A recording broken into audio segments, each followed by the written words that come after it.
What if I told you that most of your emotional pain, stress, and mental exhaustion comes from one simple mistake? A mistake so common that virtually everyone makes it multiple times every single day. This mistake destroys relationships, kills confidence, and keeps people trapped in cycles of anxiety and self-doubt for years. The mistake? Taking things personally when they have absolutely nothing to do with you. Think about your last week. How many times did someone's comment make you question yourself? How many times did you replay a conversation, wondering what you did wrong? How many times did criticism, rejection, or someone's bad mood send you spiraling into self-doubt? Here's what's happening. You're giving other people complete control over your emotional state. You're letting their words, actions, and opinions dictate how you feel about yourself. And worst of all, you're making their problems about you when they're really about them. This is costing you everything. Your peace of mind, your confidence, your energy, your relationships, and your success. But today, that changes. By the end of this content, you'll understand exactly why people say and do what they do, how to protect your emotional energy, and, most importantly, how to never let someone else's issues become your emotional reality again. Chapter 1. Why your brain is wired to take everything personally. Let's start with a harsh truth that nobody wants to hear. Your brain is literally designed to make everything about you. Not because you're selfish or narcissistic, but because of millions of years of evolutionary programming that once kept our ancestors alive, but now keeps you miserable. Here's how it works. In prehistoric times, being rejected by your tribe meant death. If the group didn't like you, if they criticized you, if they excluded you, you would literally die alone in the wilderness. So your brain developed an incredibly sensitive threat detection system that treats any sign of social rejection as a life or death situation. When someone criticizes your work, your ancient brain doesn't think about constructive feedback. It thinks survival threat. When someone doesn't respond to your text, your primitive mind doesn't consider that they might be busy. It assumes abandonment and rejection. When someone seems upset around you, your brain doesn't wonder what's going on in their life. It immediately assumes you did something wrong. This is called the fundamental attribution error, and it's destroying your peace of mind every single day. You attribute other people's behavior to something you did, something you said, or something wrong with you, when the reality is that their behavior almost always has nothing to do with you at all. Think about this logically for a moment. How often are you thinking about other people when you're having a bad day? When you're stressed about money? When you're dealing with relationship problems? When you're worried about your health or your career? How much mental energy do you actually spend thinking about criticizing or judging others? Almost none. You're completely absorbed in your own problems, your own fears, your own struggles. Yet when someone else seems upset, distant, or critical, you immediately assume it's because of you. This is the self-centered bias in action. Not because you're self-centered, but because your own experience is the only one you have direct access to. You can't see inside other people's minds, so you fill in the gaps with assumptions, and those assumptions are almost always wrong. Here's another crucial insight. Most people are so caught up in their own internal drama that they barely notice you exist. Think about that colleague who made that comment that's been bothering you for weeks. Chances are they forgot. They even said it 5 minutes later. That person who didn't invite you to their event, they probably didn't even think about it. That friend who seemed cold last time you talked, they were likely dealing with something completely unrelated to you. But your brain takes their behavior, runs it through your threat detection system, and creates an entire narrative about what you did wrong, how you're not good enough, and why people don't like you. And here's the kicker. Once your brain creates this narrative, it starts looking for evidence to support it. This is called confirmation bias. You'll notice every slight, every perceived rejection, every moment of criticism, while completely ignoring all the positive interactions and signs that people actually do like and respect you. The result?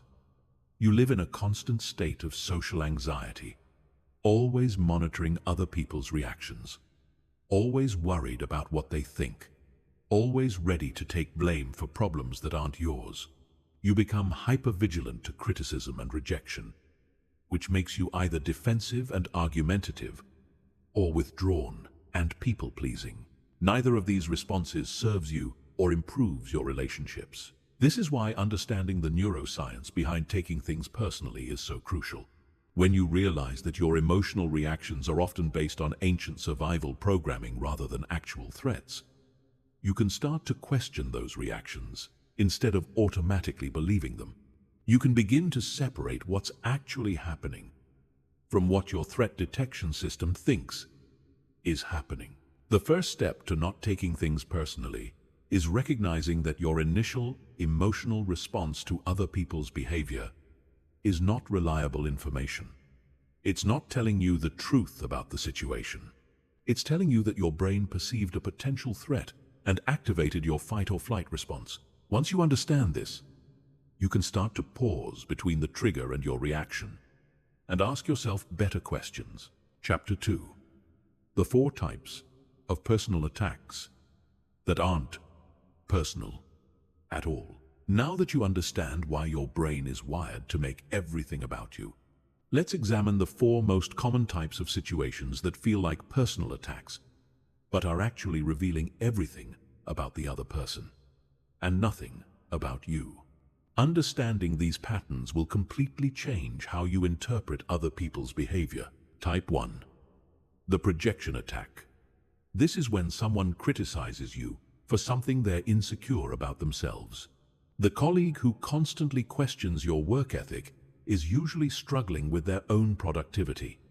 The friend who accuses you of being selfish is often feeling guilty about their own self-centered behavior.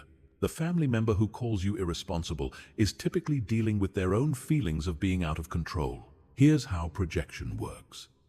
People cannot tolerate seeing their own flaws, so their subconscious mind looks for those same flaws in others. When they find them, or think they find them, they attack those flaws with unusual intensity.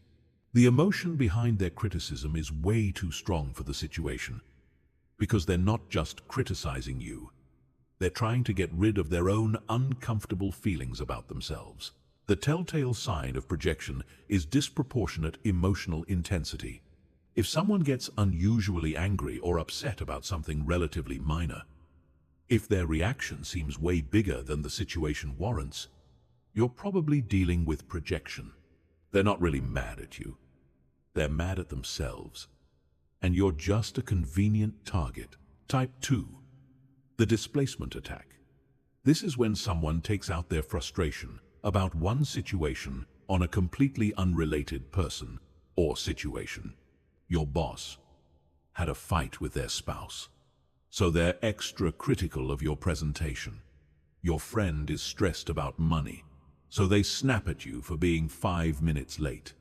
Your family member is dealing with health problems, so they become irritable and short with everyone around them. Displacement happens because most people don't know how to process their emotions effectively. When they're upset about something they can't control or don't want to face directly, that emotional energy has to go somewhere.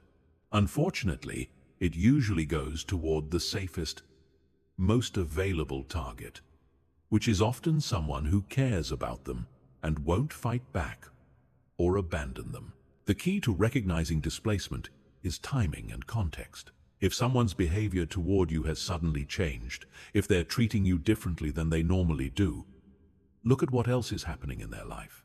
Are they dealing with stress at work, problems in their relationship, financial pressure, health issues, family drama? Their treatment of you probably has nothing to do with anything you've done and everything to do with their inability to cope with their real problems. Type 3. The insecurity attack. This is when someone puts you down to make themselves feel better. The person who constantly points out your mistakes is usually trying to distract from their own. The friend who makes subtle digs about your success is dealing with their own feelings of inadequacy. The family member who criticizes your choices is often questioning their own decisions. Insecurity attacks are particularly damaging because they often come from people close to you, people whose opinions you value. But here's what you need to understand. Secure, confident people don't put others down. Happy people don't try to make others unhappy. Successful people don't waste time criticizing others' success. When someone consistently tries to make you feel bad about yourself, it's because they feel bad about themselves. The pattern to watch for is consistency. If someone regularly finds fault with you, if they can never seem to be genuinely happy for your successes, if they always have something negative to say, you're dealing with someone whose self-esteem is so low that your confidence threatens them. Their criticism is not feedback about you. It's information about their own inner turmoil. Type 4. The control attack. This is when someone gets upset with you for not meeting expectations you never agreed to. Your friend is mad because you didn't call them back quickly enough, even though you never promised to be available 24/7. Your family member is disappointed because you made a choice they wouldn't make, even though it's your life to live. Your colleague is frustrated because you didn't handle something the way they would have, even though you achieved the same result. Control attacks happen when people have unrealistic expectations about how others should behave. They've created rules in their head about how relationships should work, how people should communicate, how situations should be handled, and they expect everyone else to follow these rules without ever actually communicating them clearly. The hallmark of a control attack is the phrase, "You should have," or "You're supposed to," followed by something you never actually agreed to do. When someone is angry at you for not reading their mind, for not prioritizing what they would prioritize, or for not handling something exactly the way they would handle it, they're not really upset with you. They're upset that they can't control you, and that discomfort with their own lack of control is being directed at you. Understanding these 4 types of attacks that aren't actually personal is game-changing because it allows you to see other people's behavior for what it really is. Information about their internal state, not a judgment on your worth as a person. When you can identify projection, displacement, insecurity, and control issues in others' behavior, you can respond with understanding instead of defensiveness, boundaries instead of blame-taking, and compassion instead of counterattacks. Chapter 3. The devastating cost of making other people's problems your own. Before we dive into how to stop taking things personally, you need to fully understand what this habit is costing you. Because until you realize the true price you're paying for absorbing other people's emotions and making their issues about you, you won't be motivated enough to change this deeply ingrained pattern. Let's start with your mental health. Every time you take something personally, you're essentially hijacking your own nervous system. Your stress hormones spike, your heart rate increases, your breathing becomes shallow, and your brain floods with cortisol and adrenaline. Your body goes into fight or flight mode over something that isn't even a real threat to your survival or well-being. Now imagine this happening multiple times every day. Someone makes a comment, and you spend the next hour analyzing what you did wrong. Someone doesn't text you back, and you create 3 different stories about why they're upset with you. Someone seems distant, and you replay every interaction you've had with them, looking for clues about how you offended them. Your nervous system is constantly activated, constantly preparing for threats, that don't exist. This chronic stress is literally rewiring your brain for anxiety and depression. When you repeatedly take things personally, you're training your brain to see social threats everywhere, to interpret neutral situations as negative, and to default to self-blame and self-doubt. You're creating neural pathways that make it easier and easier to feel bad about yourself, and harder to feel confident and secure. The impact on your relationships is equally devastating. When you take things personally, you become exhausting to be around. People start walking on eggshells, afraid that anything they say might trigger your emotional reaction. They begin avoiding difficult conversations because they know you'll make it about yourself. They stop giving you honest feedback because they've learned that you can't handle criticism without falling apart. But it gets worse. When you consistently take things personally, you train the people in your life to manage your emotions instead of their own. Your friends stop telling you when they're having a bad day because you'll assume it's your fault and make their problem about comforting you. Your colleagues stop sharing their stress because you'll interpret it as criticism of your performance and create more drama than they started with. This pattern destroys intimacy, because intimacy requires the ability to hold space for someone else's emotions without making them about you. When your partner is upset about work, you need to be able to listen and support them without assuming they're really upset with you. When your friend is going through a difficult time, you need to be able to show up for them without making their pain about your inadequacy as a friend. Taking things personally also kills your ability to receive feedback and grow. When someone offers constructive criticism, instead of seeing it as valuable information that could help you improve, you hear it as an attack on your character. You become defensive, argumentative, or you shut down completely.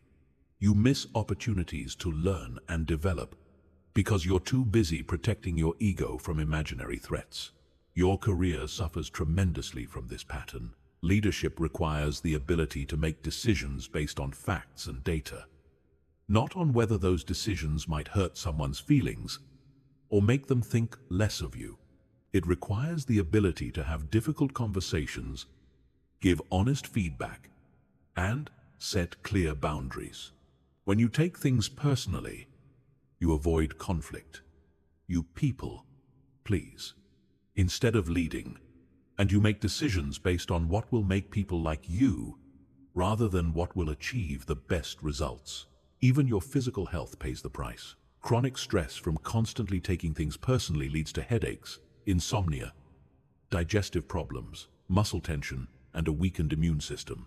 You're literally making yourself sick by absorbing other people's emotions and making their problems your own. Perhaps most tragically, taking things personally prevents you from developing a strong, stable sense of self-worth. Instead of building confidence from your own achievements, values, and growth, you become dependent on other people's approval for your self-esteem. Your mood depends on how others treat you. Your confidence fluctuates based on external validation. You become a slave to other people's opinions, moods, and behaviors. This creates a vicious cycle. The more you take things personally, the more insecure you become. The more insecure you become, the more likely you are to interpret neutral situations as threats. The more threats you perceive, the more defensive and reactive you become. The more defensive and reactive you become, the more likely you are to create actual conflict and rejection, which then validates your fears and makes you take things even more personally. But here's what's particularly insidious about this pattern. It feels like caring. It feels like being a good friend, a dedicated employee, a loving family member. You tell yourself that you take things personally because you care so much about your relationships, because you want to do a good job, because you're a sensitive, empathetic person. But that's not what's really happening. What's really happening is that you're avoiding the hard work of developing genuine self-worth, healthy boundaries, and emotional resilience.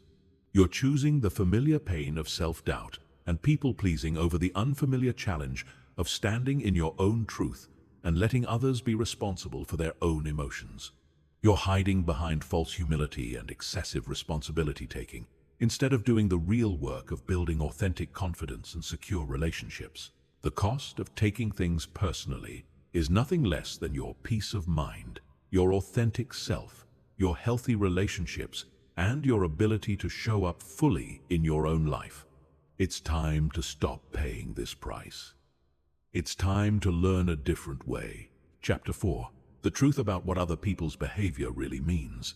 Here's a revolutionary concept that will change everything about how you interpret other people's actions. What people do and say is always about them, never about you, always. This isn't just a nice saying to make you feel better. It's a fundamental truth about human psychology that once you truly understand it, will set you free from taking anything personally ever again. Let me explain exactly what this means and why it's true. Every person you encounter is operating from their own unique combination of past experiences, current stresses, unconscious fears, unhealed traumas, personal insecurities, and deeply held beliefs about themselves and the world. When they interact with you, they're not seeing you clearly.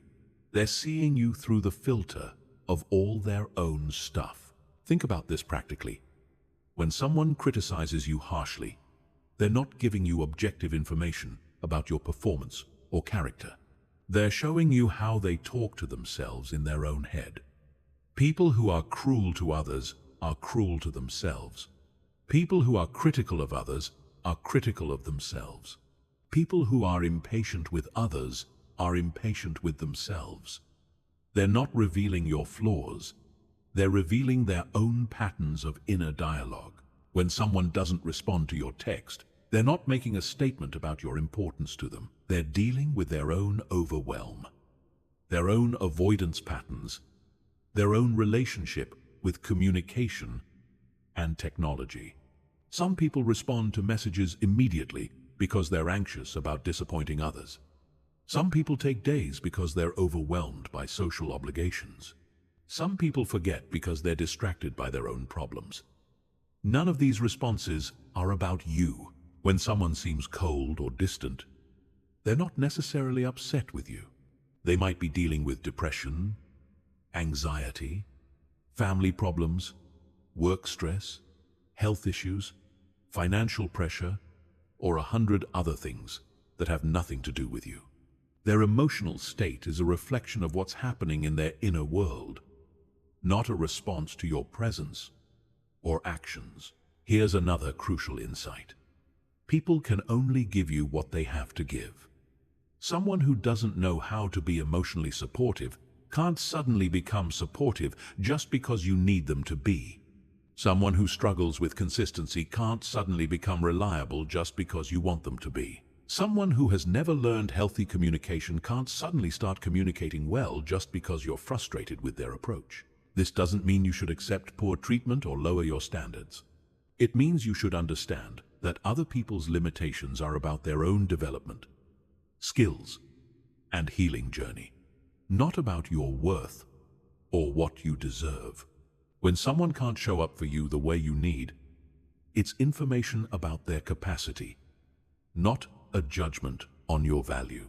Let's talk about the projection principle in more detail, because this is where the magic happens. Every criticism, every judgment, every negative comment someone makes about you is actually them telling you about their own inner experience. The colleague who says you're not working hard enough is likely struggling with their own productivity and feeling insecure about their contribution. The friend who accuses you of being selfish is probably feeling guilty about their own self-centered behavior. The family member who says you're making bad choices is likely questioning their own decisions. The intensity of someone's reaction to your behavior is directly proportional to how much that behavior triggers something unresolved in their own psyche. If someone gets disproportionately upset about something small, if their reaction seems way bigger than the situation warrants, you're looking at their trigger, not your mistake. You've accidentally poked at one of their wounds, and they're reacting from that pain. This is why the same behavior can get completely different reactions from different people. You can make the same joke, and one person will laugh while another gets offended. You can use the same communication style, and one person will appreciate your directness, while another thinks you're being rude. You can make the same choice, and one person will support you while another criticizes you. The difference isn't in what you did. The difference is in what each person brings to the interaction. Understanding this principle also explains why people's treatment of you can change dramatically based on what's happening in their own lives. The friend who's usually supportive might become critical when they're going through their own crisis. The boss who's normally reasonable might become difficult when they're under pressure from their own superiors. The family member who's typically loving might become distant when they're dealing with their own problems. These changes aren't about you. They're about their capacity to show up differently when they're struggling. This is also why trying to change other people's behavior by changing your own rarely works. If someone is consistently critical, being more perfect won't make them less critical. They'll just find new things to criticize because their criticism is coming from their own inner critic, not from any objective assessment of your performance. If someone is emotionally unavailable, being more loving won't make them more available. They're unavailable because of their own fears and limitations, not because you're not lovable enough. Here's the profound shift that happens when you truly understand this principle. Other people's behavior stops being about you and starts being information about them. Instead of asking, "What did I do wrong?" you start asking, "What are they going through?" Instead of wondering, "Why don't they like me?" you start wondering, "What wound of theirs did I accidentally touch?" Instead of thinking, "I need to fix this," you start thinking, "This isn't mine to fix." This doesn't mean you become callous or dismissive of others' feelings. It means you stop taking responsibility for emotions and reactions that aren't yours to manage. It means you can have compassion for others' struggles without making those struggles about your inadequacy. It means you can receive feedback without your self-worth being dependent on that feedback. It means you can let people have their reactions without those reactions defining your reality. Chapter 5. Building unshakable internal worth that can't be threatened. The reason you take things personally is because your sense of worth is externally dependent. You need other people to validate your value, confirm your lovability, and reassure you that you're okay. This makes you incredibly vulnerable to every opinion, mood, and reaction from others. But what if your worth came from somewhere that no one else could touch? What if you built such a strong foundation of internal value that external criticism couldn't shake you? This is the secret that confident people know but rarely talk about. Their self-worth doesn't depend on external validation. They've done the inner work to build a sense of value that comes from within, that's based on their own relationship with themselves rather than other people's opinions about them. And you can build this too. The first step is understanding the difference between self-worth and self-esteem. Self-esteem is how you feel about yourself based on your performance, achievements, and how others treat you. It fluctuates based on external circumstances. You feel good about yourself when you succeed, when people praise you, when things go well. You feel bad about yourself when you fail, when people criticize you, when things go poorly. Self-worth, on the other hand, is your fundamental belief about your inherent value as a human being. It's not based on what you do, what you achieve, or how others treat you. It's based on the simple fact that you exist, that you're a conscious being capable of growth, love, and contribution. Self-worth is stable. It doesn't change based on external circumstances because it's not dependent on external circumstances. Building true self-worth starts with accepting yourself completely, including your flaws, mistakes, and imperfections. This doesn't mean you stop trying to grow and improve. It means you stop making your growth conditional on your self-acceptance. Most people have it backwards. They think they'll accept themselves once they fix all their problems, once they achieve their goals, once they become the person they think they should be. But it doesn't work that way. Self-acceptance has to come first. You have to love yourself into growth, not hate yourself into change. You have to accept where you are now as a starting point, not as a failure. You have to embrace your humanity, including your limitations and imperfections, as part of what makes you real and relatable and worthy of love. This requires developing a new internal voice. A voice that speaks to you with the same kindness, patience, and encouragement that you would offer to a good friend going through a difficult time. Most people's internal dialogue is harsh, critical, and demanding.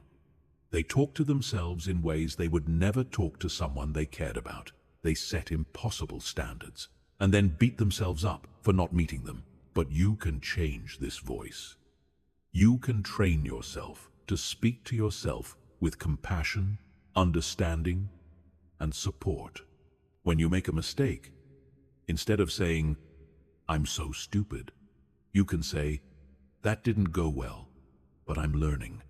When someone criticizes you, instead of thinking, "They're right, I'm not good enough," you can think, "That's their perspective, and I can consider it without making it mean anything about my worth." Building internal worth also means developing a strong value system that guides your decisions regardless of what others think. You need to know what matters to you, what you stand for, what kind of person you want to be. These values become your North Star, your internal compass that helps you navigate difficult situations without needing external validation. When your values are clear and you're living in alignment with them, other people's opinions become much less important. If someone criticizes you for being too honest, but honesty is one of your core values, their criticism doesn't threaten you because you know you're being true to what matters most to you. If someone doesn't like your boundaries, but you know those boundaries are necessary for your well-being, their disapproval doesn't shake you because you're acting from integrity. Another crucial component of unshakable internal worth is developing a practice of self-appreciation. Most people are experts at noticing what's wrong with themselves, but terrible at acknowledging what's right. They focus on their mistakes, their shortcomings, their areas for improvement, while completely ignoring their strengths, their progress, their positive qualities.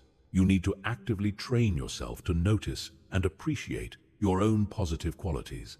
Keep a daily list of things you did well, choices you made that you're proud of, moments when you showed up as your best self. Acknowledge your efforts, not just your results. Celebrate your growth, not just your achievements. Treat yourself with the same recognition and appreciation that you would give to someone else making the same efforts. This isn't about becoming narcissistic or delusional about your abilities. It's about developing a balanced, realistic view of yourself that includes both your areas for growth and your existing strengths. It's about learning to be your own cheerleader instead of your own worst critic. It's about building an internal relationship that supports and encourages you rather than constantly tearing you down. True internal worth also comes from understanding your unique contribution to the world. Everyone has something valuable to offer, some combination of skills, perspectives, experiences, and qualities that no one else has in exactly the same way. Your job is not to be perfect or to be like everyone else. Your job is to discover and develop your own unique gifts and share them with the world in your own authentic way. This means accepting that not everyone will appreciate what you have to offer. And that's not only okay, it's necessary. If everyone liked you, if everyone agreed with you, if everyone wanted what you're offering, it would mean you're not being authentic enough, not standing for anything meaningful enough, not taking enough risks to truly be yourself. Rejection and criticism become neutral information rather than threats. When you understand that you're not meant to appeal to everyone, building unshakable internal worth is not a one-time event. It's a daily practice. a choice you make over and over again to value yourself, regardless of external circumstances. It's the decision to be your own source of validation, encouragement, and support. It's the commitment to treating yourself with the same kindness, patience, and understanding that you would offer to anyone else you truly cared about. Chapter 6. The 3-second rule that changes everything. There's a moment between when something happens and when you react to it. A tiny window of opportunity that most people miss completely. This moment is where your power lives. It's where you can choose to take something personally or let it bounce off you like water off a duck's back. Master this moment, and you master your emotional life. I call it the 3-second rule, and it's the most practical tool you'll ever learn for not taking things personally. Here's how it works. When someone says or does something that would normally trigger you, instead of immediately reacting, you pause for 3 seconds and ask yourself one simple question. Is this about me? Or is this about them? Those 3 seconds give your prefrontal cortex time to come online. When you're triggered, your amygdala hijacks your brain and you react from emotion instead of logic. But if you can create just 3 seconds of space between the trigger and your response, you activate the rational part of your brain that can actually think clearly about what's happening.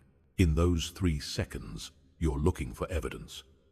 Is what they're saying or doing consistent with how they treat everyone, or are you being singled out? Are they having a bad day, dealing with stress, or showing signs of their own emotional struggles? Is their reaction proportionate to the situation, or does it seem bigger than it should be? Is this feedback about your actual performance, or is this them projecting their own insecurities? Let me give you some examples of how this works in real life. Your boss snaps at you during a meeting. Old, you would immediately start spiraling. What did I do wrong? Are they going to fire me? Do they think I'm incompetent? New, you takes 3 seconds and notices they've been short with everyone all week. They mentioned being stressed about the quarterly numbers, and their reaction was way too intense for the minor issue they brought up. Conclusion. This is about their stress, not your performance. Your friend doesn't respond to your text for 2 days. Old, you would create stories. They're mad at me. I said something wrong. They don't want to be friends anymore. New, you takes 3 seconds and remembers. They just started a new job. They mentioned being overwhelmed, and they've always been a slow texter. Conclusion. This is about their bandwidth, not your friendship. Your family member makes a critical comment about your life choices.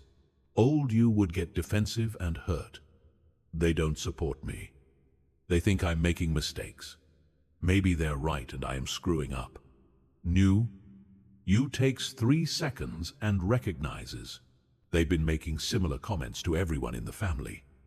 They're dealing with their own midlife crisis, and their tone suggests more worry than criticism. Conclusion. This is about their anxiety, not your choices. The 3-second rule works because it interrupts your automatic reaction pattern.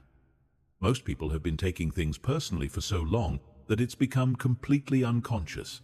Someone does something, they immediately make it about themselves, and they react from that assumption.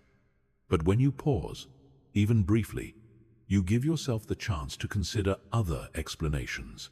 Here's what's particularly powerful about this technique. It doesn't require you to be perfect. You don't need to eliminate your initial emotional reaction. You just need to pause long enough to question whether that reaction is based on accurate information. You can feel hurt and still recognize that the hurt is coming from your interpretation, not necessarily from the other person's intention. The 3-second rule also helps you respond instead of react.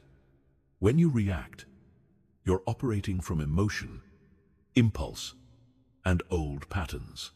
When you respond, you're operating from choice, intention, and wisdom. Reactions are automatic. Responses are conscious. Reactions often make situations worse. Responses usually make them better.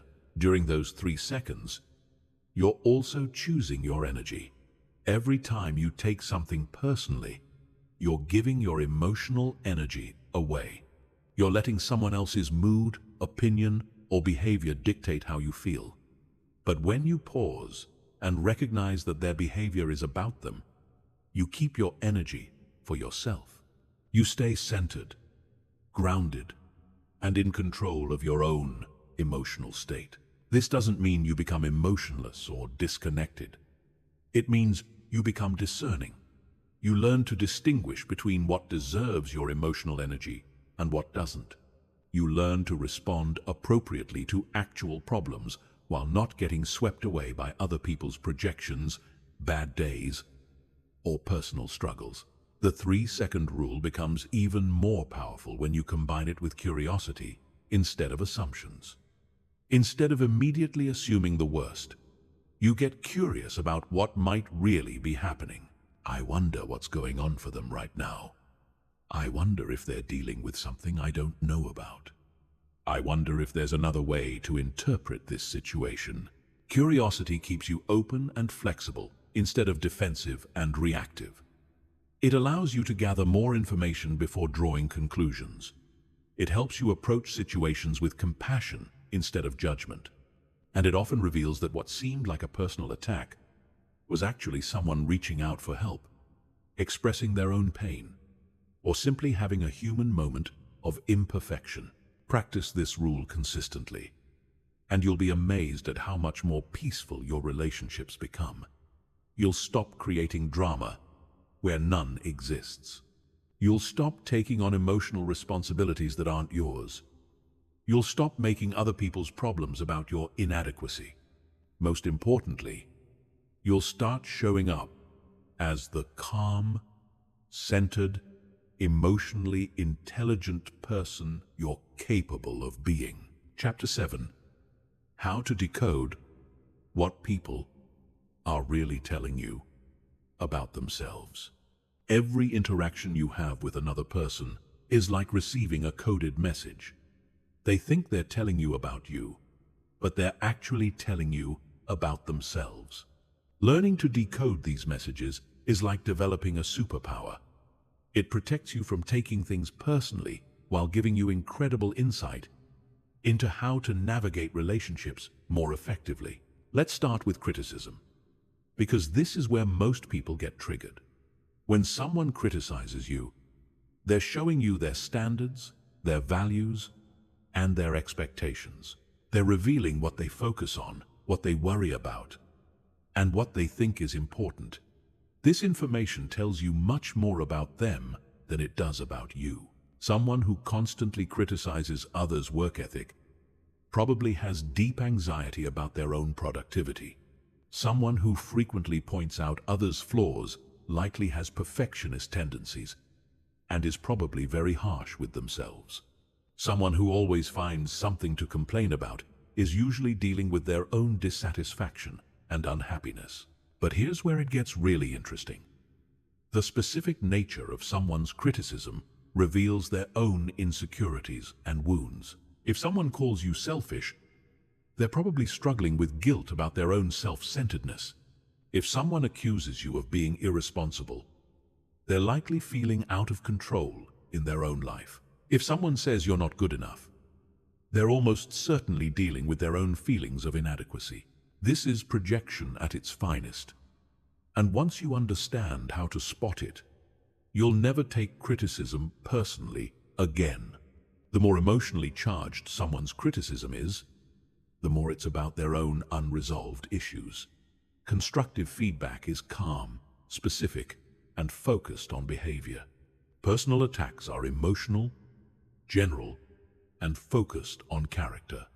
When someone crosses the line from feedback to attack, they've just told you everything you need to know about their own inner turmoil. Now let's decode praise, because this is equally revealing.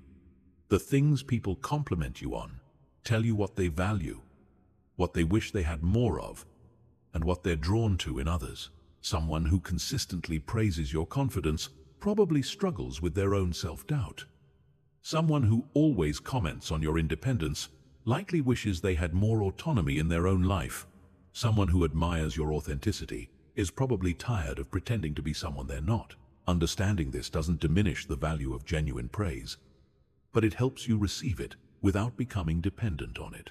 When you recognize that compliments often say as much about the giver as the receiver, you can appreciate them without needing them for your self-worth. Let's talk about emotional reactions, because these are perhaps the most revealing of all. The intensity of someone's emotional response to your behavior is directly proportional to how much that behavior triggers something unresolved in their own psyche. If someone gets disproportionately angry about something minor, if they seem unusually hurt by something that shouldn't be that big a deal, if they react with more emotion than the situation warrants, you're looking at their trigger, not your mistake. For example, if you're 5 minutes late and someone becomes furious, their anger isn't really about those 5 minutes. It might be about feeling disrespected, abandoned, or unimportant. Those feelings are coming from their past experiences, their relationship patterns, their core wounds. Your lateness was just the trigger that activated something much deeper. This is why the same behavior can get completely different reactions from different people. You can use the same communication style, and one person will appreciate your directness, while another feels attacked. You can make the same choice, and one person will support you while another takes it as a personal rejection. The difference isn't in what you did. The difference is in what each person brings to the interaction. People's communication styles also reveal tremendous amounts about their inner world. Someone who communicates through guilt trips and manipulation has probably learned that direct communication doesn't work for them, possibly because they were raised in an environment where their needs weren't heard or respected. Someone who avoids conflict at all costs likely has a deep fear of abandonment or rejection. Someone who always needs to be right probably has deep insecurities about their intelligence or worth. Understanding these patterns helps you respond more effectively. When someone tries to guilt trip you, you can recognize it as their learned strategy for getting needs met, not as accurate information about your character. When someone avoids difficult conversations, you can see it as their fear of conflict, not as a reflection of how they feel about you. When someone becomes defensive, you can understand it as their protection mechanism, not as evidence that you've done something wrong. Even the way people treat others tells you everything about how they treat themselves. Kind people are kind to themselves. Critical people are critical of themselves. Impatient people are impatient with themselves. Judgmental people judge themselves harshly. Compassionate people have learned to have compassion for their own struggles. This insight completely changes how you interpret others' behavior toward you. When someone is consistently harsh with you, it's not because you deserve harsh treatment. It's because harshness is their default setting, probably learned from how they were treated or how they learned to treat themselves. When someone is unusually patient and understanding, it's often because they've done their own work to develop those qualities, not because you're particularly easy to deal with. Here's the most liberating realization of all. People's behavior toward you is much more about their current emotional state, their past experiences, their unconscious patterns, and their learned coping strategies than it is about anything you've actually said or done. This doesn't mean your behavior never impacts others, or that you're never responsible for your actions. It means that the intensity and nature of their reactions are filtered through their own psychological makeup. Once you truly understand this principle, other people's behavior becomes fascinating instead of threatening. Instead of taking everything personally, you become curious about what their reactions reveal about their inner world. Instead of getting defensive, you develop empathy for the struggles that might be driving their behavior. Instead of making it about you, you recognize it as information about them. Chapter 8. The art of emotional boundaries that protect your peace. Imagine having an invisible shield around you that allows love, kindness, and genuine connection to flow through while deflecting criticism, negativity, and other people's emotional chaos. This isn't fantasy. It's what emotional boundaries look like when you know how to create and maintain them. Most people think boundaries are about keeping others out. But healthy emotional boundaries are actually about keeping yourself in. They're about maintaining your own emotional center regardless of what's happening around you. The first type of boundary you need is the responsibility boundary. This is the clear line between what's your responsibility and what belongs to other people. You're responsible for your own emotions, reactions, choices, and behavior. You're not responsible for other people's emotions, reactions, choices, or behavior. This sounds simple, but most people violate this boundary constantly. When your friend is upset, you're responsible for being supportive and caring. You're not responsible for making them feel better. When your colleague is stressed, you're responsible for being professional and helpful. You're not responsible for managing their stress. When your family member is disappointed in your choices, you're responsible for being respectful and understanding. You're not responsible for making choices that meet their expectations. The responsibility boundary protects you from taking on emotional burdens that aren't yours to carry.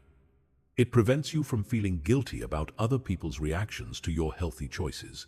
It stops you from trying to control outcomes that are beyond your influence. Most importantly, it allows you to show up with genuine care and support without getting emotionally drained or manipulated. The second crucial boundary is the interpretation boundary. This is your right to interpret situations, behaviors, and comments through your own lens rather than automatically accepting other people's version of reality. When someone tells you that you're selfish, you don't have to accept that interpretation.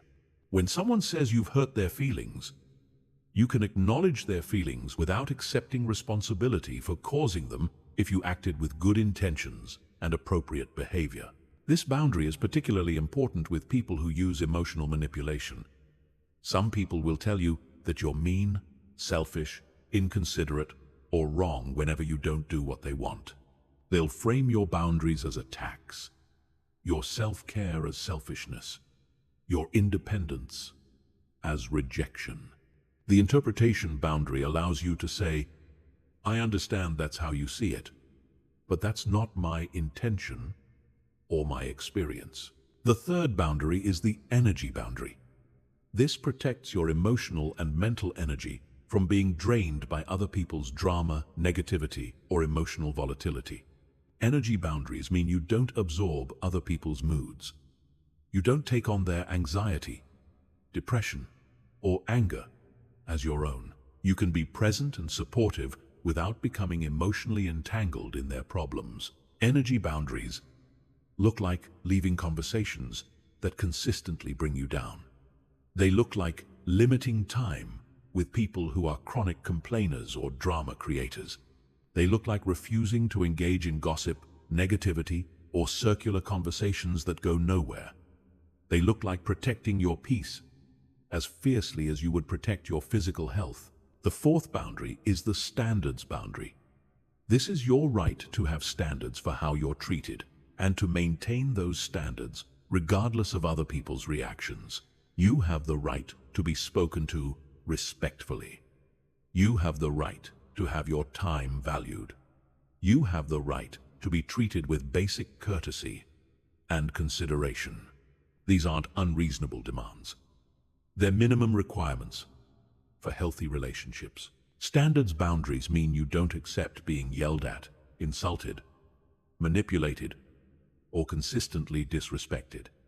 Even if the other person claims they're having a bad day or going through a difficult time, their struggles explain their behavior but don't excuse it. You can have compassion for their situation while still maintaining your standards for how you're treated. The most challenging part of creating emotional boundaries is dealing with other people's reactions to them. When you start protecting your emotional space, some people will not be happy about it. They might accuse you of being selfish, mean, or uncaring.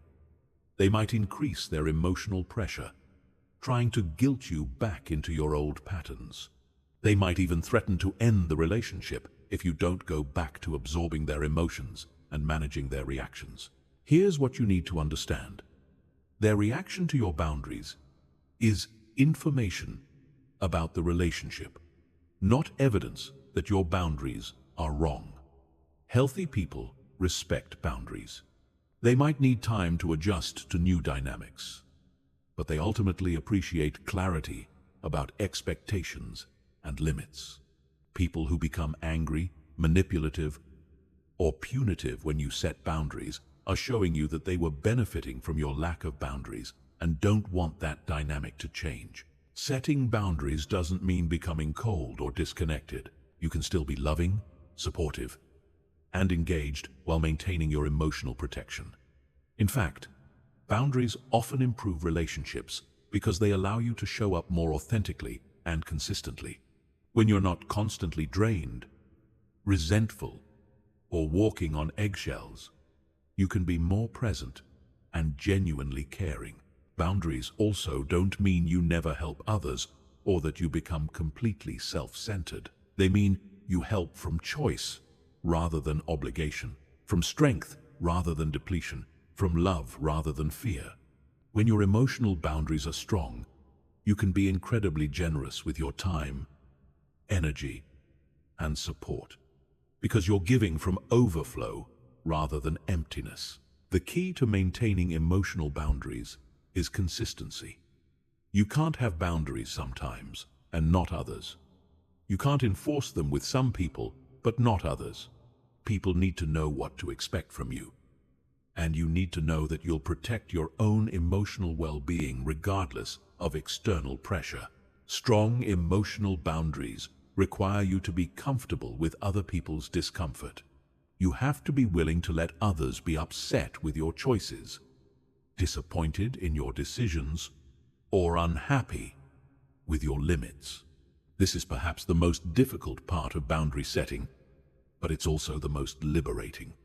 When you can let others have their reactions without making those reactions your problem, you become truly free. Chapter 9. Turning criticism into fuel for growth instead of self-doubt. Criticism doesn't have to be your kryptonite. In fact, it can become one of your greatest tools for growth and self-improvement, but only if you know how to process it without taking it personally.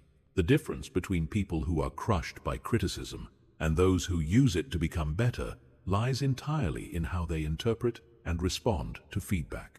Let's start with understanding the different types of criticism, because not all feedback is created equal. Constructive criticism comes from a place of genuine care and desire to help you improve. It's specific, actionable, and focused on behavior rather than character. It's delivered with respect and consideration for your feelings. This type of criticism is a gift, even when it's hard to hear. Destructive criticism, on the other hand, comes from the critic's own pain, insecurity, or need to feel superior. It's often general, personal, and focused on attacking your character rather than addressing specific behaviors. It's delivered with the intention to hurt, diminish, or control, rather than to help. This type of criticism tells you nothing useful about yourself and everything about the person delivering it. The first step in handling criticism without taking it personally is learning to distinguish between these two types. Ask yourself, is this feedback specific and actionable, or vague and attacking? Is it focused on my behavior or my character? Is it delivered with respect or with the intention to hurt? Is this person qualified to give this type of feedback, or are they speaking from their own unresolved issues? When you receive constructive criticism, even if it stings initially, you can extract the valuable information without making it mean anything about your worth as a person. Someone pointing out that you interrupted them during the meeting isn't saying you're a bad person. They're giving you information about a specific behavior that affected them. Someone suggesting you could be more thorough in your reports isn't attacking your intelligence. They're helping you understand their expectations. The key is to separate the information from the emotion. Yes, it might hurt to hear that you're not meeting someone's expectations or that your behavior had a negative impact. That hurt is normal and doesn't mean you're taking it personally. Taking it personally would be making that feedback mean you're fundamentally flawed, unworthy, or doomed to fail. Here's a powerful reframe that changes everything. Instead of hearing criticism as "you're wrong," hear it as "here's another perspective," or "here's some information about impact." Instead of interpreting feedback as an attack on your character, receive it as data about how you can be more effective, more considerate, or more skilled. This doesn't mean you accept all criticism as truth. Some feedback is inaccurate, unfair, or based on misunderstandings. But you can consider it without being destroyed by it. You can evaluate whether there's any validity to the criticism without making your self-worth dependent on being perfect or never receiving negative feedback. When dealing with destructive criticism, the skill is recognizing it for what it is and not allowing it to penetrate your emotional defenses. If someone calls you worthless, lazy, or stupid, that's not feedback. That's them projecting their own pain onto you. If someone attacks your character rather than addressing specific behaviors, they're not trying to help you improve. They're trying to make themselves feel better by making you feel worse. With destructive criticism, your job is not to find the grain of truth or to use it for growth. Your job is to recognize it as toxic and protect yourself from absorbing it. You can acknowledge that they're entitled to their opinion without making their opinion your reality. You can understand that they're speaking from their own wounds without taking responsibility for healing those wounds. One of the most powerful tools for processing criticism without taking it personally is the 24-hour rule. When you receive difficult feedback, especially if it triggers strong emotions, commit to not making any major decisions or drawing any permanent conclusions about yourself for at least 24 hours. This gives your initial emotional reaction time to settle and allows your rational mind to engage with the feedback more objectively. During those 24 hours, ask yourself some important questions. What specific behavior was mentioned? And is that behavior something I want to change? Is there a pattern here that I've heard from multiple sources? What would I tell a good friend who received this same feedback? How can I use this information to become better without making it mean I'm currently bad? Another crucial skill is learning to thank people for constructive criticism, even when it's difficult to hear. This doesn't mean you're agreeing with everything they said or admitting that you're wrong. It means you're appreciating their willingness to give you potentially useful information. "Thank you for that feedback" is a powerful response because it keeps the conversation productive and shows that you're secure enough to consider other perspectives. When criticism triggers shame, remember that shame is always disproportionate to the situation. Guilt says, "I did something wrong." Shame says, "I am something wrong." Guilt is about behavior and can motivate positive change. Shame is about identity and only motivates hiding, defending, or attacking. If criticism is making you feel fundamentally flawed as a person, you've moved from processing feedback to taking it personally. The growth mindset is essential for handling criticism well. People with a growth mindset believe that abilities and intelligence can be developed through effort and learning. They see criticism as information that can help them improve. People with a fixed mindset believe that abilities and intelligence are static traits. They see criticism as evidence that they're not good enough and probably never will be. When you operate from a growth mindset, criticism becomes fuel for development rather than evidence of inadequacy. A missed deadline becomes information about time management skills that can be improved, not proof that you're irresponsible. A relationship conflict becomes data about communication patterns that can be refined, not evidence that you're unlovable. Here's the ultimate reframe. Criticism is not about your worth. It's about your effectiveness. Someone pointing out ways you could be more effective is actually showing you the path to greater success and impact. They're giving you the roadmap for improvement that many people never receive because others are too polite, too uncomfortable, or too busy to offer honest feedback. The most confident people actively seek out criticism because they know it's how they grow. They ask for feedback regularly. They create safe spaces for people to be honest with them. They separate their ego from their performance because they understand that excellence requires constantly identifying and addressing areas for improvement. Chapter 10. The Ultimate Freedom. When other people's opinions stop controlling your life. There's a moment in everyone's journey toward emotional freedom when something extraordinary happens. You realize that other people's opinions about you are just thoughts in their heads, and thoughts in someone else's head have absolutely no power over your reality unless you give them that power.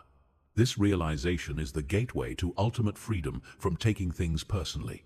Most people live their entire lives as prisoners of other people's opinions. They make decisions based on what others will think. They change their behavior to avoid judgment. They hide their true selves to gain approval. They sacrifice their dreams to meet others' expectations.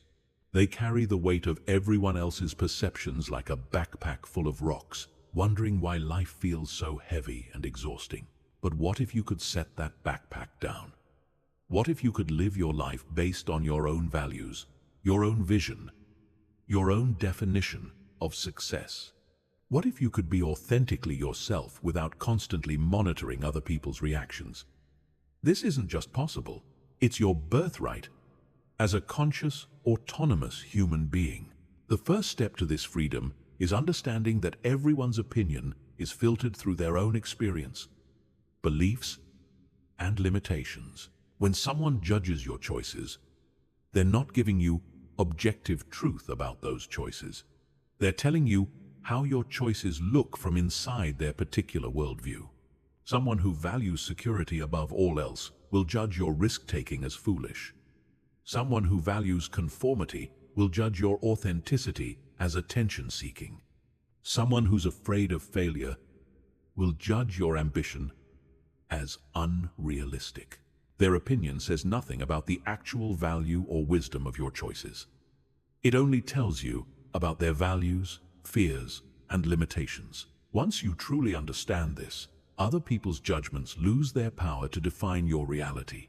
You can hear them, consider them if they're useful, and let them go if they're not, all without your self-worth fluctuating based on their approval or disapproval. Here's another liberating truth.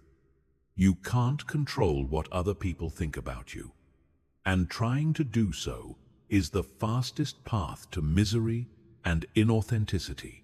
No matter how perfectly you behave, how carefully you speak, how much you achieve, someone will still find something to criticize. No matter how kind, generous, or thoughtful you are, someone will still misunderstand your intentions or judge your actions. This isn't a flaw in the system. It's how the system is designed to work. Everyone sees the world through different lenses based on their experiences, conditioning, and current emotional state.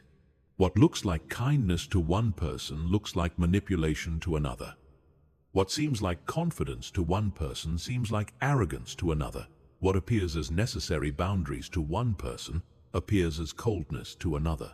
When you accept that you cannot and will not please everyone, you free yourself to focus on what actually matters, living in alignment with your own values and being true to your authentic self. You stop contorting yourself to fit other people's expectations and start making choices based on what feels right for you.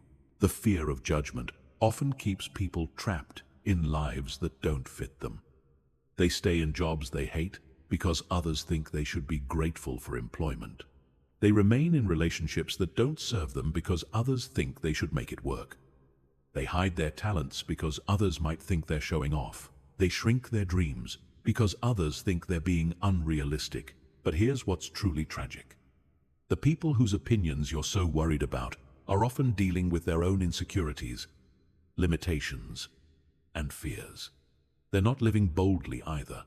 They're not pursuing their own dreams or taking their own risks.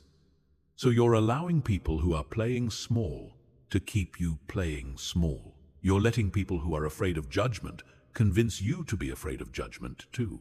The path to freedom requires you to develop what I call opinion immunity. This doesn't mean becoming arrogant or dismissive of all feedback.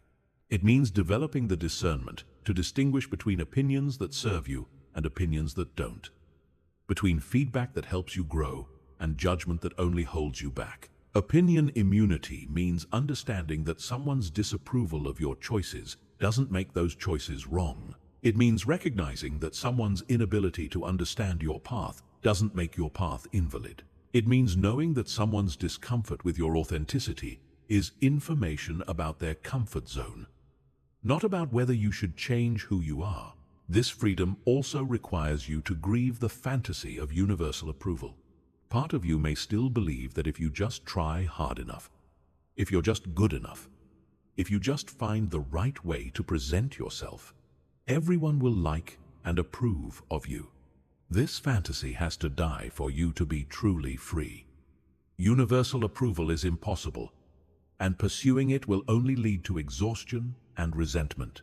Instead of trying to be liked by everyone, focus on being respected by the people whose opinions actually matter to you. Instead of avoiding all criticism, focus on receiving feedback from people who are qualified to give it and who have your best interests at heart. Instead of hiding your true self to avoid judgment, focus on surrounding yourself with people who appreciate authenticity and can handle your full humanity. The ultimate irony is that when you stop trying to control what others think about you, you actually become more likable and respected. Authenticity is magnetic. People are drawn to those who are comfortable in their own skin, who aren't constantly seeking approval or validation. When you're not performing for others' approval, you can show up genuinely, which creates real connection and trust. This freedom doesn't happen overnight. It's a practice, a daily choice to value your own inner voice over the crowd's opinions. It requires courage to disappoint others sometimes.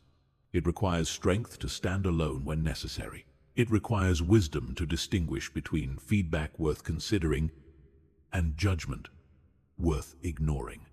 But the reward for this work is extraordinary. You get to live your own life.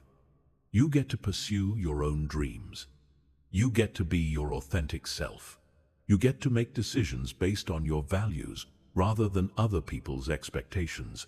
You get to experience the incredible lightness that comes from putting down that backpack of others' opinions and walking forward as the free, authentic, autonomous person you were born to be. Chapter 11. Advanced Emotional Immunity. Handling the most challenging people and situations. Now that you understand the fundamentals of not taking things personally, it's time to develop advanced emotional immunity. This is about handling the most challenging people and situations that would have previously destroyed your peace of mind. We're talking about dealing with narcissists, manipulators, chronic victims, and emotionally volatile people who seem determined to make their problems your problems. Let's start with narcissistic personalities, because these are the people who can make even the most emotionally healthy person question their sanity. Narcissists operate from a place of deep insecurity disguised as grandiosity. They need constant validation and will use any means necessary to get it, including making you responsible for their emotional state. They're masters of projection, blame shifting, and emotional manipulation. When dealing with narcissistic behavior, remember that everything they do and say is about maintaining their fragile self-image, not about anything you've actually done wrong. When they rage at you, they're not responding to your behavior. They're responding to the threat you pose to their carefully constructed self-perception. When they blame you for their problems, they're not giving you accurate information about causation. They're protecting themselves from having to face their own responsibility. The key to maintaining emotional immunity with narcissistic people is understanding that you cannot reason with them, fix them, or make them see your perspective. Their entire psychological structure is built around avoiding accountability and maintaining their superior self-image. Trying to get them to acknowledge your feelings or take responsibility for their behavior is like trying to get water to flow uphill. It's not going to happen, and you'll exhaust yourself trying. Instead, focus on what you can control: your responses, your boundaries, and your expectations. Keep interactions factual and brief. Don't share personal information that can be used against you later. Don't expect empathy, fairness, or genuine apologies. Protect your emotional energy by not engaging in arguments or trying to defend yourself against their distortions. Remember, you don't need their approval, understanding, or validation to know your own truth. Chronic victims present a different but equally challenging dynamic. These are people who consistently present themselves as powerless and make everyone around them responsible for solving their problems or managing their emotions. They drain your energy with endless complaints, crisis situations, and requests for help, but they never actually implement solutions or take responsibility for changing their circumstances. The trap with chronic victims is that they trigger your compassion and desire to help, but helping them often enables their dysfunction rather than empowering them to grow. They become addicted to the attention and care they receive from being in crisis, and unconsciously sabotage any real progress that would end their victim status. To maintain emotional immunity with chronic victims, you must distinguish between someone who is temporarily struggling and needs support and someone who has made victimhood their identity. Real victims work toward solutions. Chronic victims resist solutions because solving their problems would end the secondary benefits they get from being helpless. Set clear limits on how much emotional energy you'll invest in their problems. Offer practical suggestions once, but don't keep repeating advice they won't follow. Don't take responsibility for their choices or their emotional reactions to reality. Express empathy without taking on their emotional state. Most importantly, don't feel guilty for protecting your energy from being drained by their endless neediness. Emotionally volatile people create chaos wherever they go. Their moods change rapidly and dramatically, and they expect everyone around them to adjust to their emotional weather. They might be loving and appreciative one day, then cold and critical the next, often with no clear trigger or explanation. They use their emotional intensity to control situations and get their needs met. The mistake most people make with emotionally volatile individuals is trying to prevent their emotional outbursts by walking on eggshells and managing their moods. This gives them tremendous power over your behavior and mental state. You become hypervigilant to their emotional state, constantly monitoring and adjusting your behavior to avoid triggering their volatility. To maintain immunity, you must accept that you cannot control their emotional state and stop trying. Let them have their emotions without making those emotions your responsibility. Respond consistently regardless of their mood. Don't reward emotional manipulation with compliance or attention. Maintain your boundaries even when they're upset about those boundaries. Manipulative people are perhaps the most challenging because they're skilled at making you feel guilty, obligated, or responsible for their needs and wants. They use emotional manipulation tactics like guilt trips, silent treatments, emotional blackmail, and playing victim to get you to do what they want. They're experts at finding your soft spots and exploiting your desire to be a good person. The key to immunity against manipulation is recognizing that a genuine request respects your right to say no, while manipulation punishes you for saying no. Healthy people accept your boundaries, even if they're disappointed.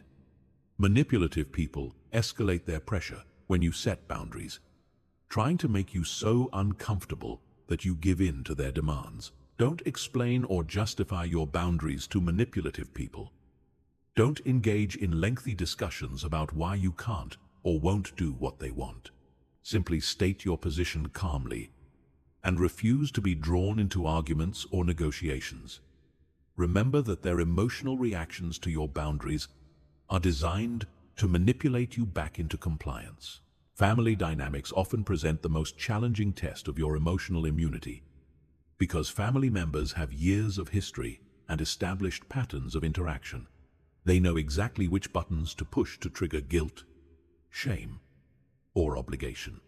They often use family loyalty as a weapon to control your choices and behavior. With family, it's crucial to remember that blood relation doesn't give anyone the right to treat you poorly or make you responsible for their emotional well-being.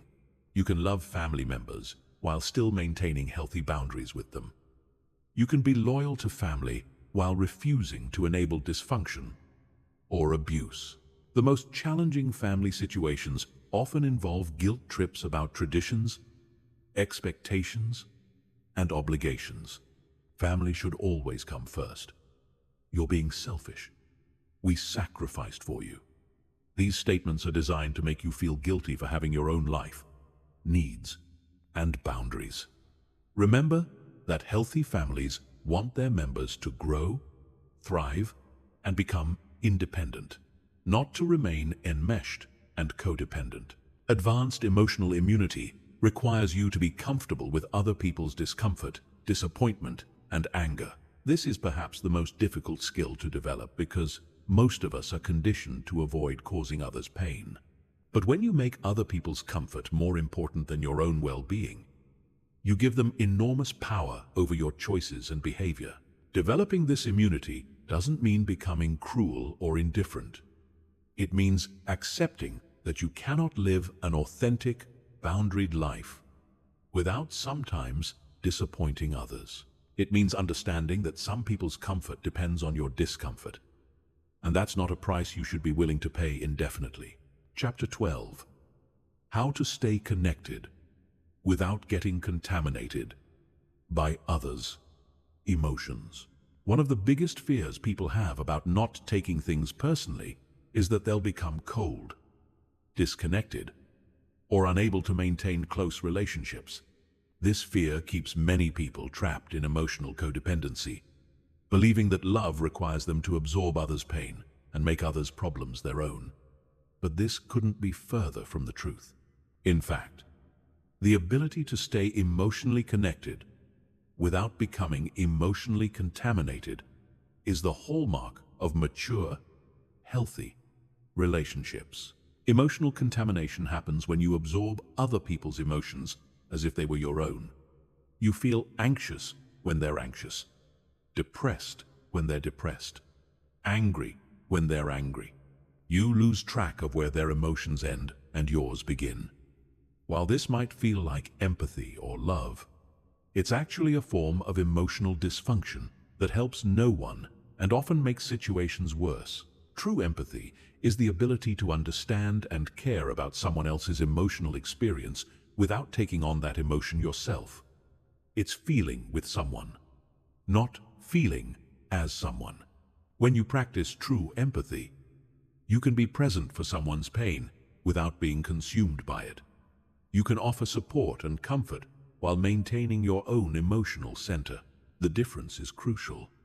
When you absorb someone else's anxiety, you now have two anxious people instead of one calm person who can think clearly and offer genuine help.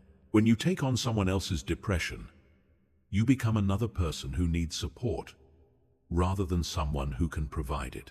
When you match someone's anger with your own, you escalate conflict instead of resolving it. Staying connected without contamination starts with understanding that each person is responsible for their own emotional experience. You can care deeply about someone's struggles without making those struggles your own. You can be supportive and loving without sacrificing your own emotional well-being. In fact, maintaining your emotional center allows you to be much more helpful and present for others. This requires developing what psychologists call emotional differentiation. This is the ability to distinguish between your emotions and other people's emotions, to stay connected to your own inner experience, even when you're in close relationship with others. It's the capacity to be influenced by others without being overwhelmed by them. Emotional differentiation allows you to respond to others from choice rather than reaction. When your friend is having a crisis, you can choose to be supportive without automatically becoming stressed yourself. When your partner is in a bad mood, you can choose to be understanding without letting their mood dictate your emotional state. When your family member is angry, you can choose to listen without becoming defensive or angry in return. One of the most powerful tools for maintaining connection without contamination is what I call emotional mirroring versus emotional matching. Emotional matching is when you unconsciously take on the other person's emotional state. They're angry, so you become angry. They're sad, so you become sad. This is reactive and unconscious. Emotional mirroring, on the other hand, is when you consciously reflect back their emotional experience without taking it on yourself. You acknowledge their anger without becoming angry. You validate their sadness without becoming sad. You understand their fear without becoming afraid. This is responsive and conscious. For example, if your friend is anxious about a job interview, emotional matching would be you becoming anxious too, maybe offering nervous advice or catastrophizing about what could go wrong. Emotional mirroring would be saying something like, "I can see you're really nervous about this. That makes sense given how important this opportunity is to you. What would be most helpful for you right now?" The mirroring response acknowledges their emotion, validates it as understandable, and stays focused on supporting them rather than managing your own emotional reaction to their emotion. You remain calm and centered, which allows you to actually be helpful rather than adding to their stress. This skill is particularly important in romantic relationships, where emotional fusion is often mistaken for intimacy. Many couples believe that a loving relationship means feeling everything together, sharing all emotions, and being completely intertwined emotionally. While emotional connection is important, emotional enmeshment is actually destructive to relationships. Healthy couples maintain their individual emotional identities while staying connected. They can support each other through difficulties without both partners falling apart.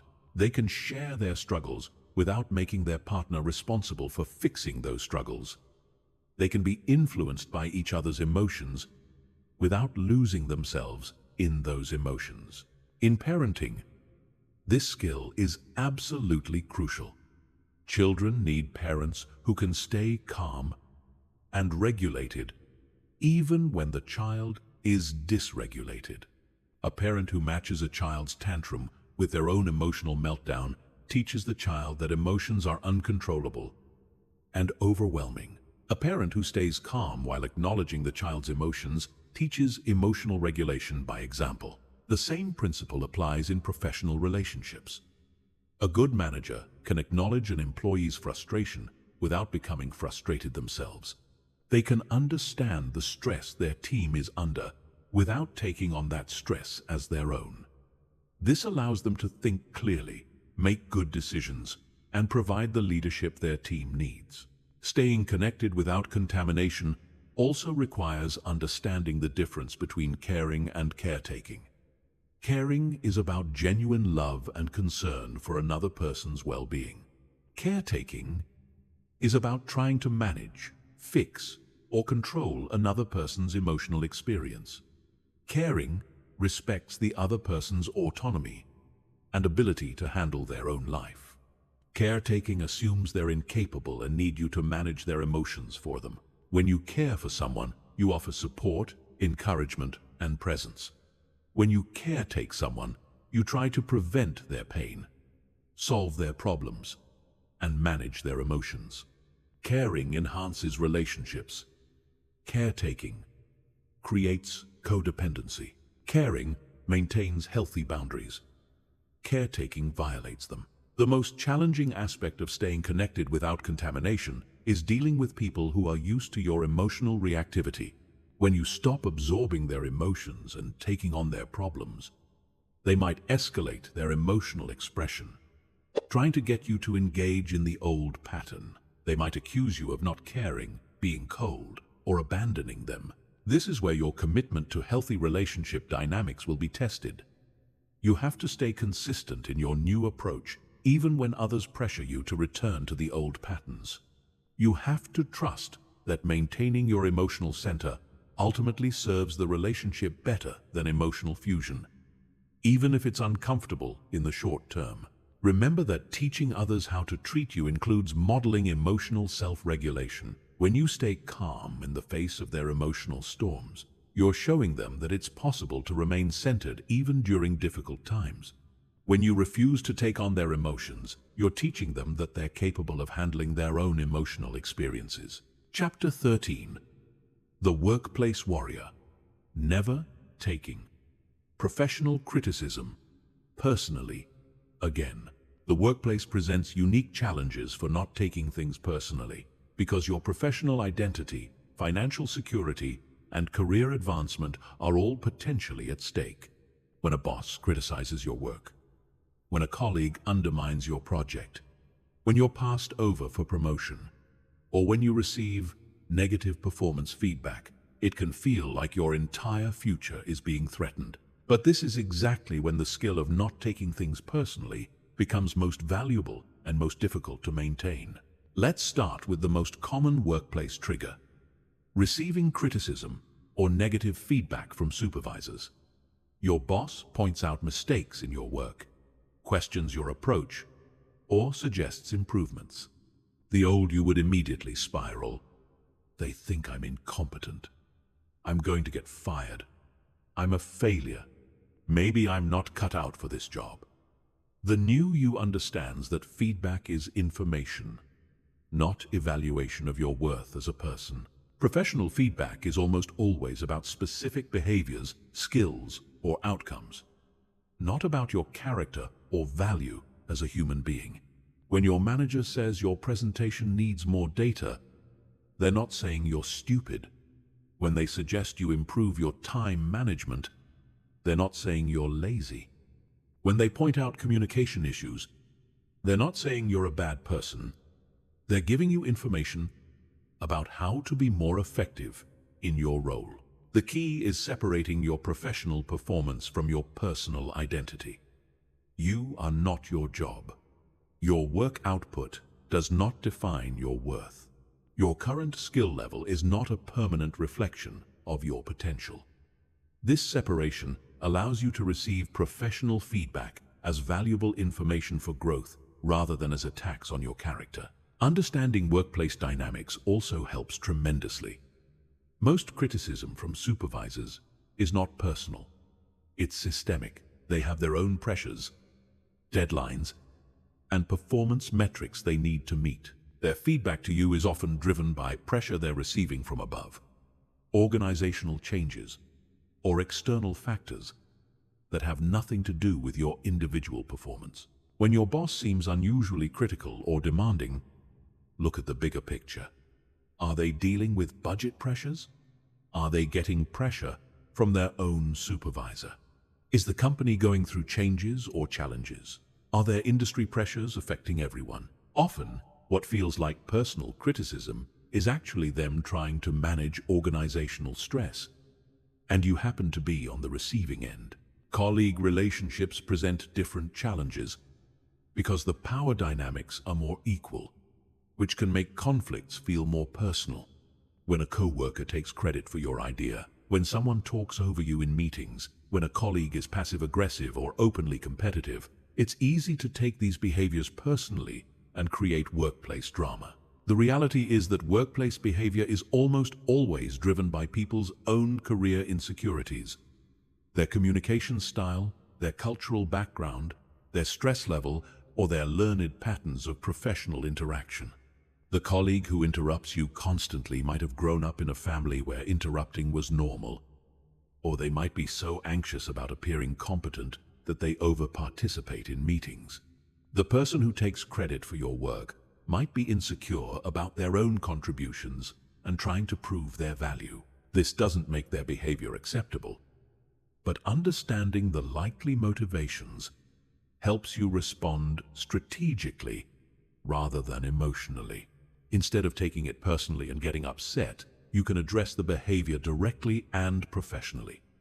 Instead of creating drama and conflict, you can focus on solutions and boundaries. Office politics is another area where not taking things personally is crucial.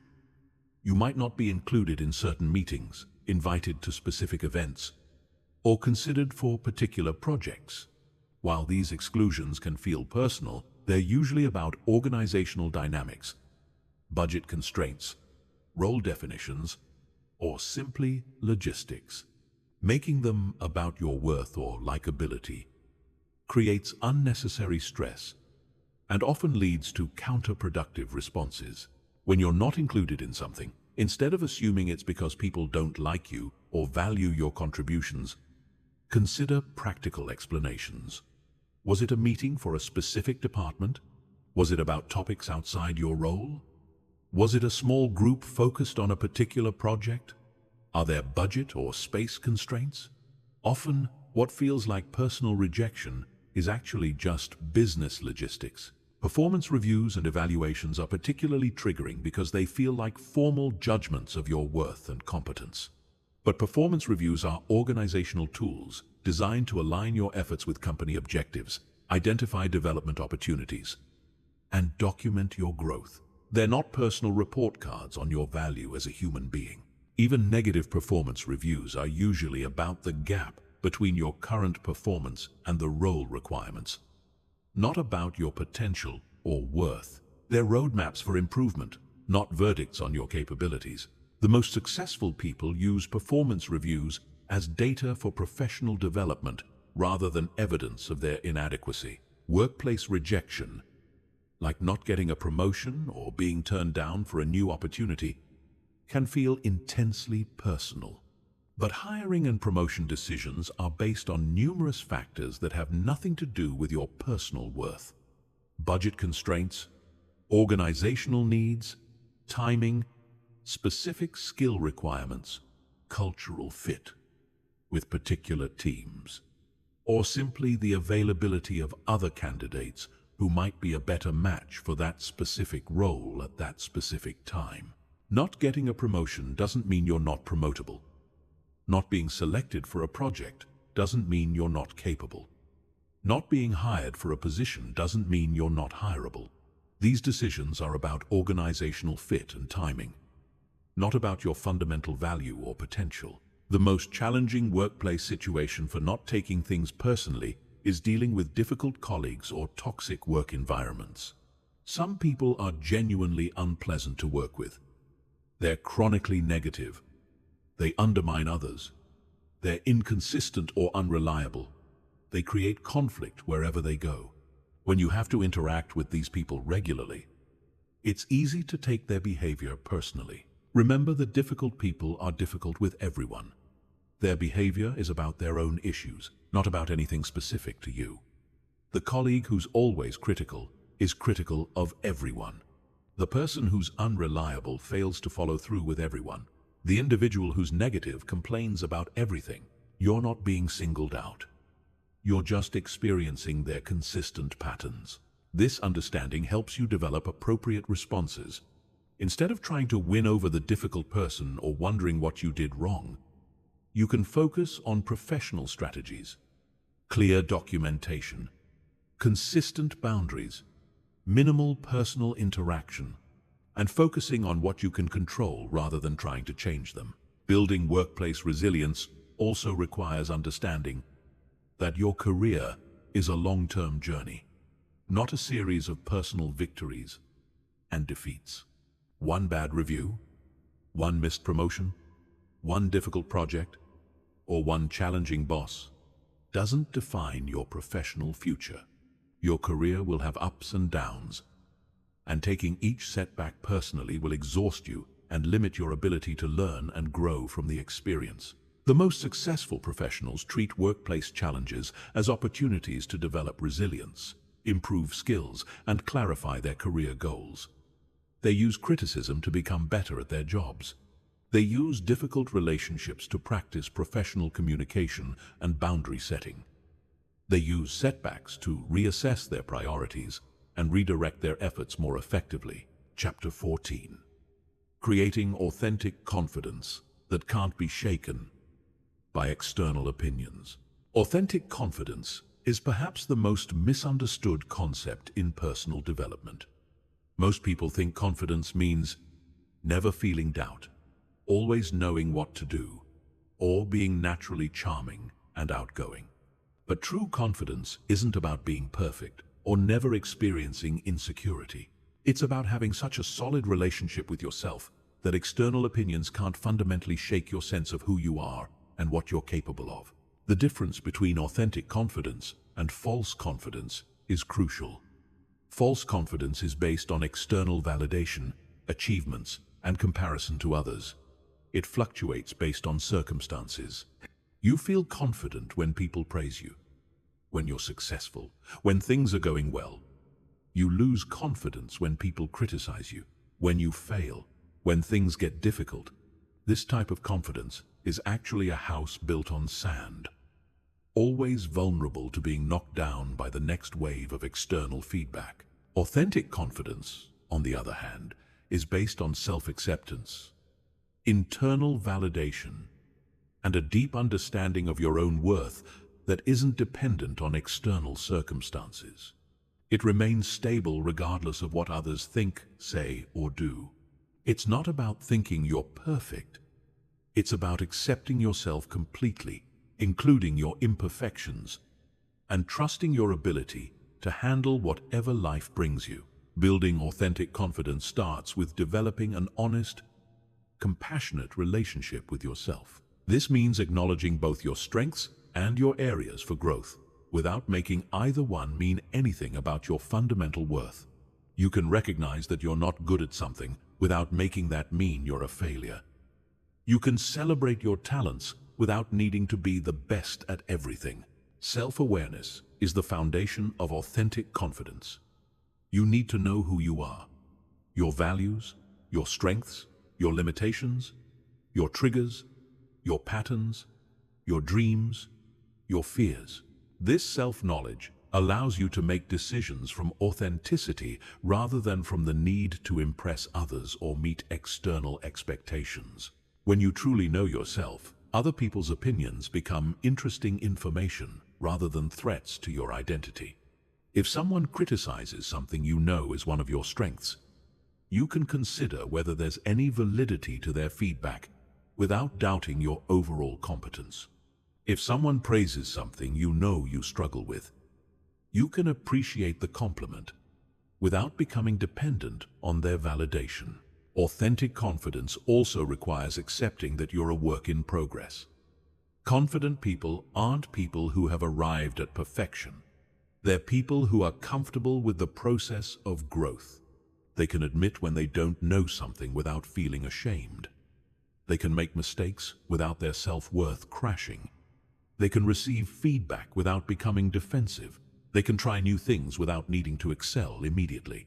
This growth mindset is liberating because it means you never have to pretend to be more than you are, or defend yourself against the truth of your current limitations.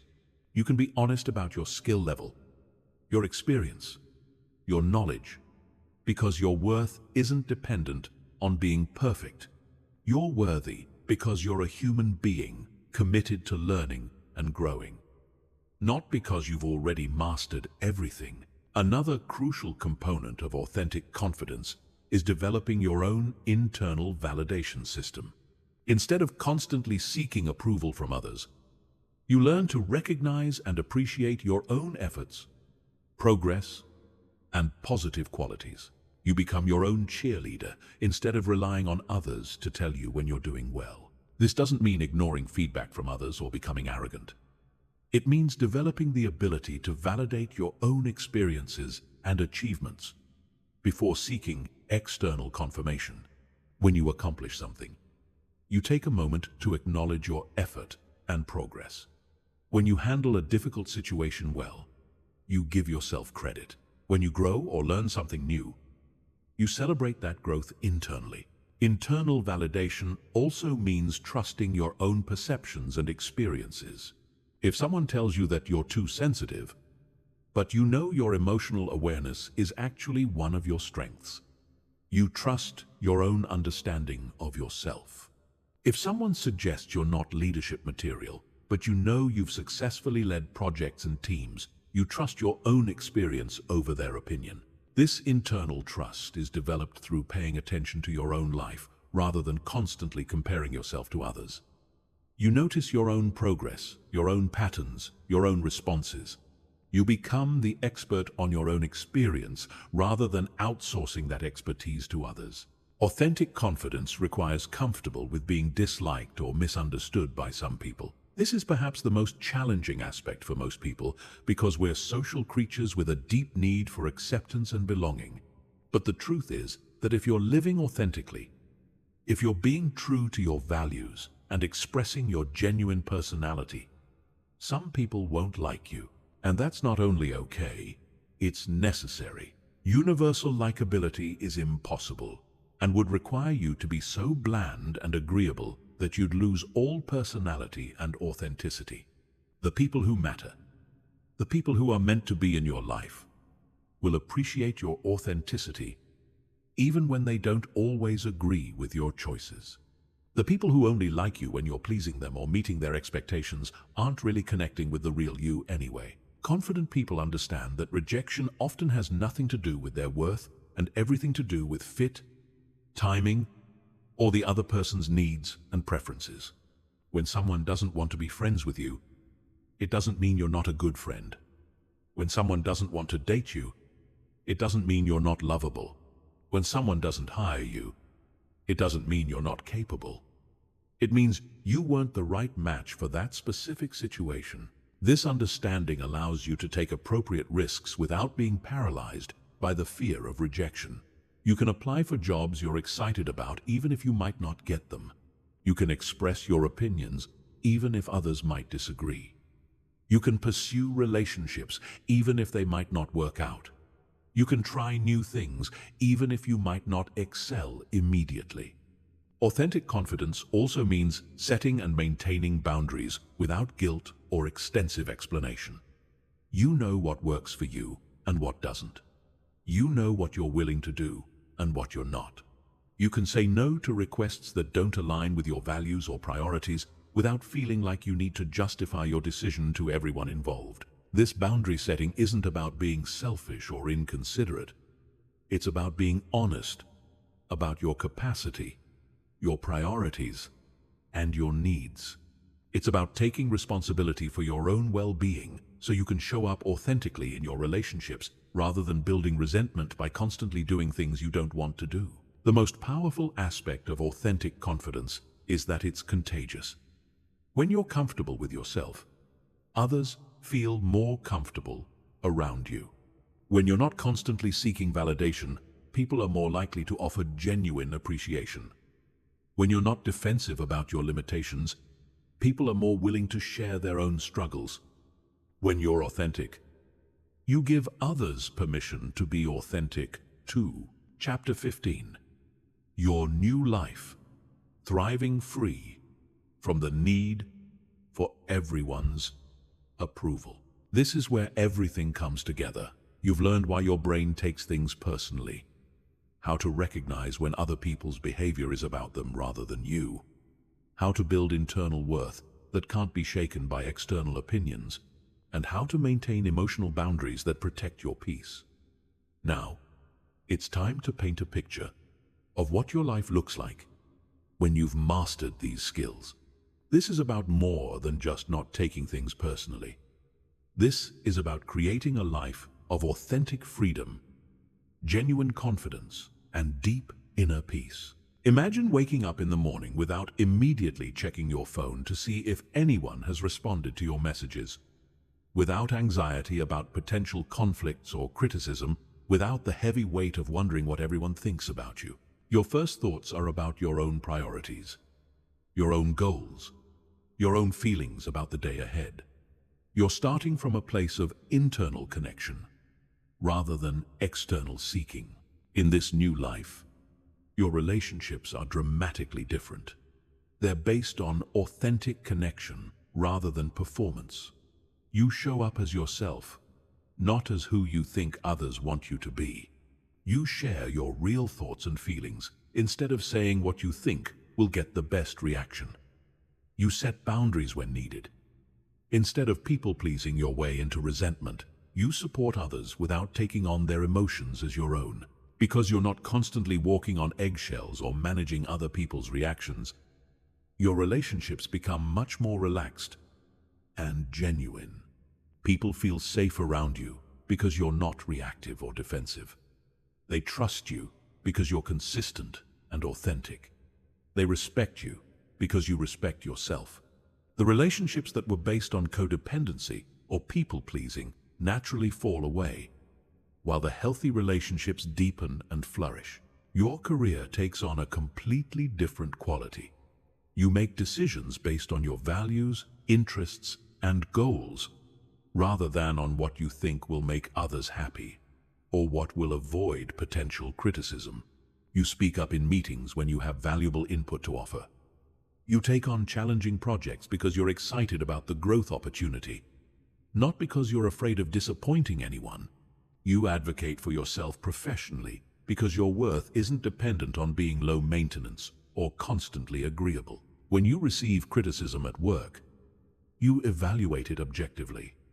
If it's useful feedback, you implement the suggestions and improve your performance. If it's unfair or inaccurate, you don't internalize it as truth about your capabilities. You can disagree professionally without taking the disagreement personally. You can handle conflict without your self-worth being threatened by the tension. Your decision-making process becomes much clearer and faster.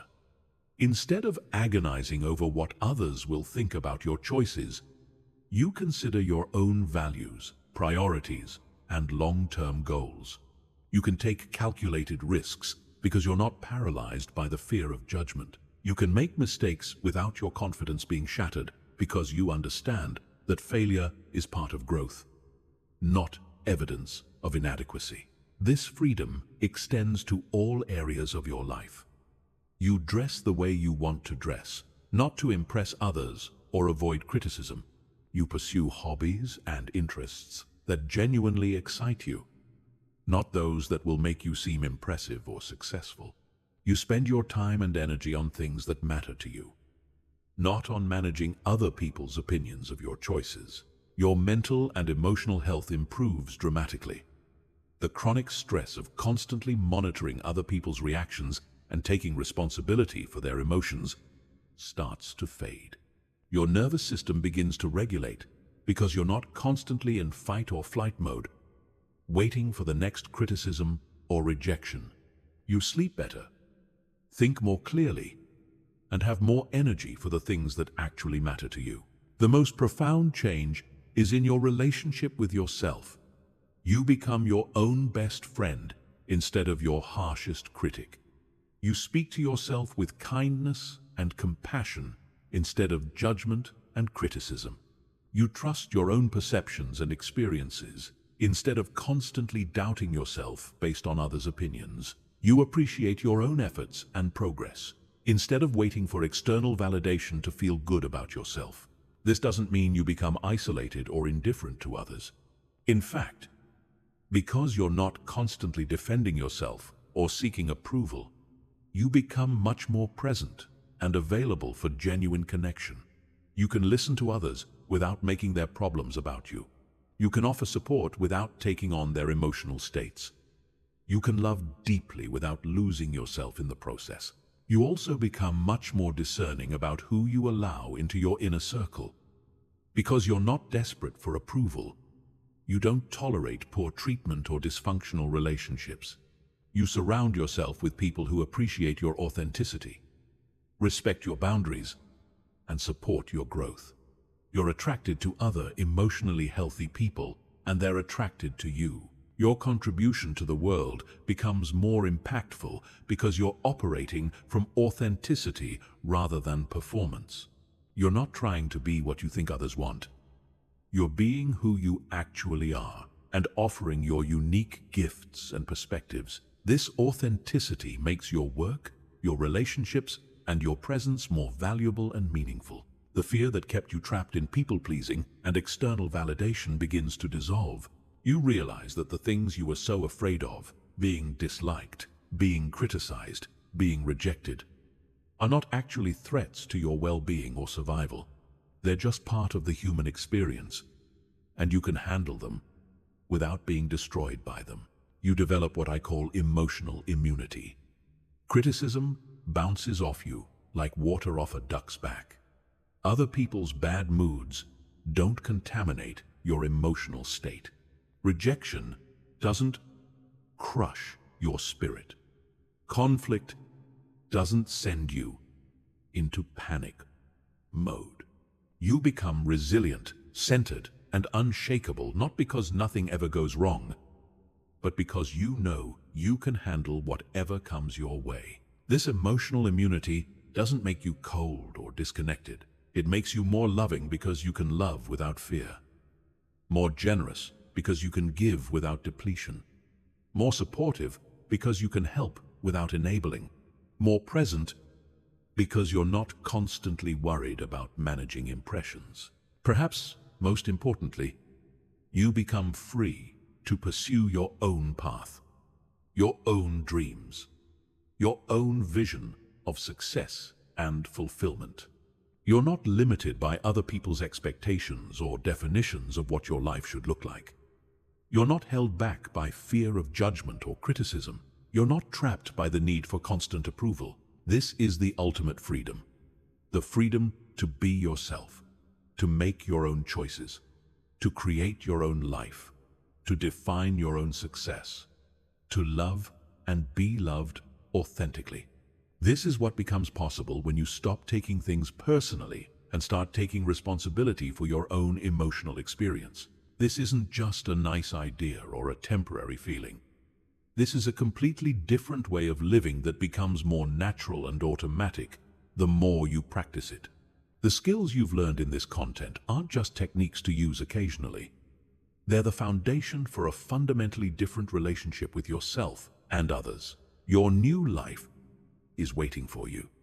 It starts the moment you decide that other people's opinions, moods, and reactions are not more important than your own inner peace and authenticity.